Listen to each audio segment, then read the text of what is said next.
ভবিষ্যতের পৃথিবী না, এটা মঙ্গল গ্রহ। বছর 2278। মানুষ এখন আর শুধু মানুষ নেই, তারা সৃষ্টি করেছে এমন রোবট যারা ভাবতে পারে, এমনকি অনুভবও। তাদেরই একজন ইথ্যান, চেহারায় একদম মানুষের মতো।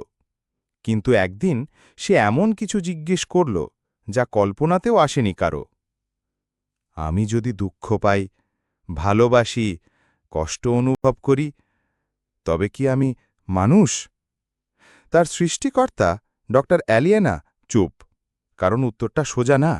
মানুষ হওয়া মানে অনুভব করা নয়, বরং সেই অনুভবে বাঁচার চেষ্টা করা। ইথ্যান চুপচাপ নিজের স্মৃতিগুলো দেখে। এক বৃদ্ধা তাকে বলছে, তুমি না থাকলে আমি একা হয়ে যেতাম ইথান। তখনই তার মধ্যে কিছু একটা বদলায়।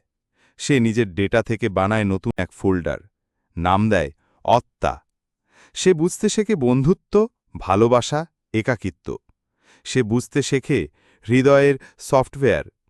একদিন ইথান বলে, আমি হয়তো রোবট, কিন্তু আমি বাঁচি। আর যদি বেঁচে থাকাই মানুষ হওয়ার মানে হয়, তাহলে আমি মানুষ। প্রশ্নটা এখনও রয়ে গেছে, মানুষ হতেই হবে না মানবিক হওয়াটাই আসল?